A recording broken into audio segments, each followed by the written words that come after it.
અમદાવાદમાં પહેલીવાર local police સ્ટેશનમાં નોંધાયો ભ્રષ્ટાચારનો ગુનો. અત્યાર સુધી એન્ટી કરપ્શન બ્યુરો ભ્રષ્ટાચાર સામે ગુનો દાખલ કરતી હતી.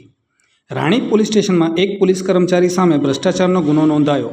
પ્રાથમિક માહિતીમાં વિજય માળીનું નામ સામે આવ્યું હતું. અમદાવાદ પોલીસને ઓક્ટોબર 2024માં માહિતી મળી હતી. અમદાવાદ હેડક્વાર્ટરની કે કંપનીમાં તે નોકરી કરતો હતો. આરોપી વિજય માળી AHTUમાં પહેલાં નોકરી કરતો હતો. કે કંપનીમાં ફરજ બજાવ્યા બાદ વિજય માળીની દ્વારકા ખાતે બદલી કરવામાં આવી હતી. વિજય માળીની અપ્રમાણસર મિલકતની તપાસમાં 26% જેટલી મિલકત અપ્રમાણસર આવી હતી. હેડ કોન્સ્ટેબલ વિજય માળીની સામે અપ્રમાણસર મિલકતનો ગુનો નોંધાયો. તપાસમાં 1 કરોડ 2 લાખની આવક સામે 1 કરોડ 34 લાખ ખર્ચ મળી આવ્યો. 31 લાખ વધુ આવક અને ખર્ચ મળી આવતા અપ્રમાણસર મિલકતનો ગુનો દાખલ કરાયો. પોલીસ તપાસમાં વિવિધ સ્થળે પ્રોપર્ટી ખરીદ્યાનું સામે આવ્યું. વિવિધ પોલીસ સ્ટેશનોમાં હેડ કોન્સ્ટેબલ ફરજ બજાવી ચૂક્યા છે આરોપી. વિજય માળીના ઘર અને નોકરી સ્થળ પર પણ તપાસ કરવામાં આવી. ઓક્ટોબર 2024માં એક એવા અમને માહિતી મળેલ કે એક સ્પામાંથી ₹1.25 લાખ કોઈ પોલીસવાળાએ ઉઘરાણી કરેલ છે. એ અનુસંધાને ડીસીપી સાયબર ક્રાઇમને પ્રાથમિક તપાસ સોંપવામાં આવી. એ પ્રાથમિક તપાસના અંતે એવું ફલિત થયું કે વિજય માળી જે AHTUમાં પહેલાં નોકરી કરતા હતા અને પછી કે કંપનીમાં અમદાવાદની હેડક્વાર્ટરની કે કંપનીમાં જે હતા તેઓની આમાં સંડોવણી હોવાનું પ્રાથમિક તપાસના અંતે ખુલેલ. ત્યારબાદ ડીજીપી શ્રીએ આ જે પોલીસ કોન્સ્ટેબલ છે હેડ કોન્સ્ટેબલ તેઓની બદલી દેવભૂમિ દ્વારકા ખાતે કરેલ.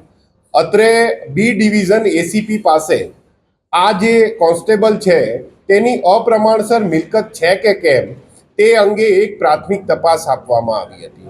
એ પ્રાથમિક તપાસના અંતે એવું ફલિત થયું કે 26% જેટલી પ્રોપર્ટી તેઓની વધારે છે અને તે અનુસંધાને ભ્રષ્ટાચાર નિવારણ અધિનિયમની કલમ 13 અને 13(1)(13(1)(B) ના આધારે એક ગુનો દાખલ કરવામાં આવ્યો છે, જેની તપાસ ACP L ડિવિઝન રાણા સાહેબ કરી રહ્યા છે.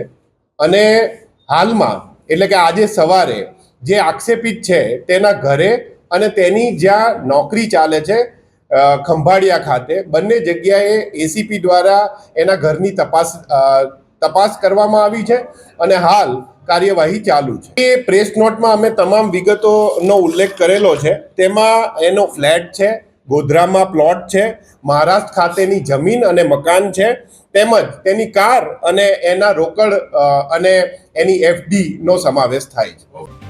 જો તમે આ વિડીયો ફેસબુક પર જોઈ રહ્યા છો તો લાઈક અને ફોલો કરો, અને યુટ્યુબ પર જોઈ રહ્યા છો તો અમારી ચેનલને સબસ્ક્રાઇબ કરો.